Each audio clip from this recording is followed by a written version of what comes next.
start off with the Punch newspaper for today.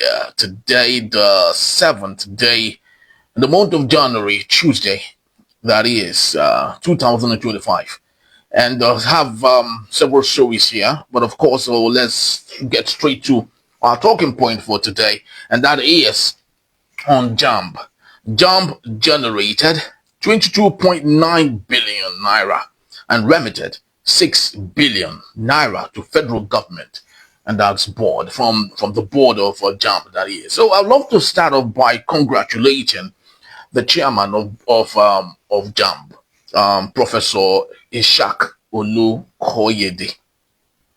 I would love to say congratulations to him because he is just one man that has done awesomely well.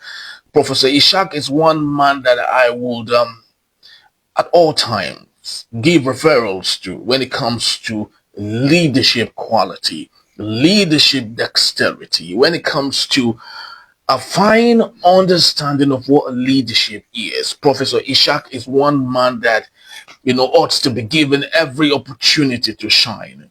Sometimes I ask myself, why would we, in God's name, have a series of ministers of education that we don't even know what they do, rather than get into the job of ministering and ensuring that their ministries, right, do what is expected of them. Rather than that, you see them make policies that are so grotesque, policies that are so old-fashioned. It's just like the last minister of education we had in Nigeria, who, rather than asking himself, how can we meet up with China? How can we be in competition with other world, leading countries when it comes to education? Rather than doing that, we have a minister of education who is more concerned about school age and asking that students must get to 18 just before they get into university. And if you look very well, you would notice that his own children, either in lots of Ivy League schools across the world, didn't even get into those places when they were 18. So these are the kind of things that we have.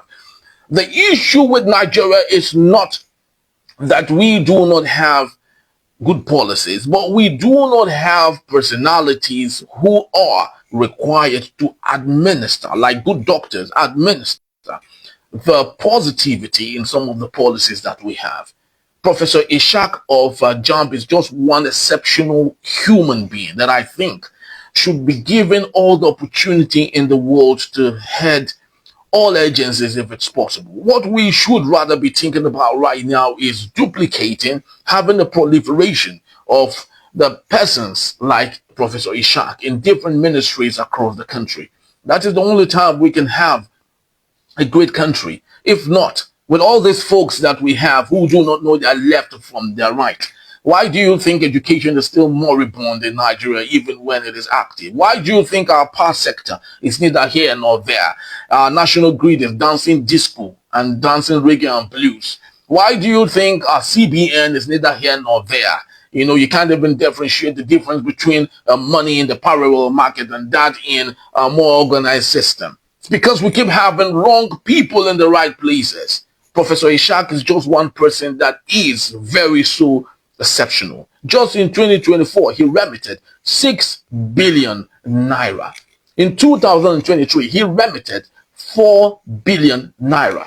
In 2022, he remitted 2 billion naira to the coffers of the federal government. And that is what we're talking about. Now, that aside, let's equally look at other qualities of Professor Ishak that actually makes him very exceptional. Now, when we're talking about persons living with disabilities, persons with challenges, right? You would notice that before now, it's very difficult for persons living with disabilities to have the same opportunity with others who do not have, right? Sitting for exams was always a Herculean task for persons living with disabilities. Number one, they can't even find out where exactly their centers are. That is, even after going through the rigor of filling the forms online and so on and so forth, they can't even find where their centers are. Even when they find their centers, it's still a very difficult issue, getting the job as at the time to have all the facilities that makes it easier for them to sit for exams. Now, guess what Professor Ishak did when he came, taking care of JAMB? He ensured that all persons living with disabilities were first taken care of. After the rest of the candidates have sat for the exams, persons living with disabilities are taken care of like they were sacred calves. The blind, the deaf, those having, one or two physical, disabilities here and there, they are housed in a particular place. They are accommodated by JAMB just a day before the exams in a wonderful hotel. Each and every one of them is given accommodation. They are fed, okay, prior to the time they sit for the exams. And not just then, everyone living with physical, disability is asked to come with their loved ones. They should often have escorts with them. So not just that the person living with disability is accommodated and taken care of by Professor Ishak of JAMB, the persons that equally came with them is equally given the same awesome reception, right? And after that, they are escorted especially to examination centers and all facilities needed to ensure that they have a great examination is provided for them. What then are we talking about when we call leadership? This is the best of leadership.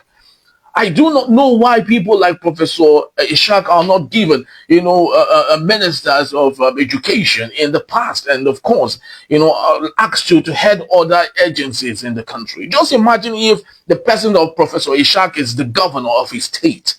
Tell me there wouldn't be a prudent management of resources. Just imagine if the likes of Professor Ishak is the president of this country. Do you think we would have a leader who wouldn't be remitting so much into the coffers of the government? Do you think we wouldn't have a president whom, would think about spending more time in Nigeria and looking at the most important critical problems that we have in Nigeria than looking elsewhere? Professor Ishak exemplifies what it means to be a good leader, a leader that listens, a leader that gets to the grassroots and understands the pain points of the people, a leader that listens. Imagine taking care of people living with disabilities. I'm very sure that we have ministries today where people living with disabilities are not even given opportunities of any sort. They won't be employed even when they are the most qualified. They won't be given, different opportunities. Do you know there are ministries today, even governments of the day, ministers of works and housing in different, minister of works and housing in the past and commissioners of works and housing in different states of the federation, when constructing whatever facility they want to construct, they don't even, give opportunity for those living with disabilities. And so, okay, I understand that in the future, while I put up this structure, it is possible to have someone who might not have his legs, or someone who might not have his hands, or someone who is deaf and someone who is blind.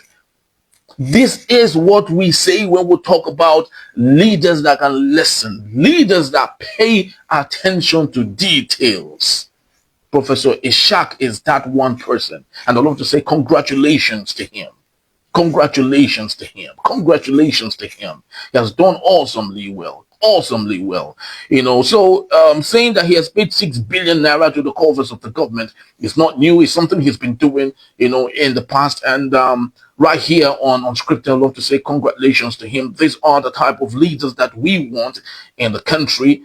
If you have a duplication of leaders like this, I don't think Nigeria would be in this mess that we found ourselves. I don't think so. I do not think so. Because leadership is about first listening. A leader that does not listen is a leader that do not understand the meaning of leadership. A leader that does not empathize with the people is a leader that does not understand what leadership is. It's a self-satisfied leader. A leader that wants for me first. Those are the kind of leaders that we have. Leaders who do not listen. Leaders who do not have empathy. Leaders who do not care about what people say or what people think or what people do. If people are dying, they don't give a rat's ass about it. These are the kind of leaders that we have, unfortunately. But Professor Ishak is one leader, I must tell you, that is very exceptional. So I'd love to say congratulations to Professor Ishak for doing a very, great job, in the ministry of taking care of JAMB and all those who have had the opportunity of doing all that they can. So I would love to say congratulations to Professor Ishak for doing an awesome job. So that's all we have.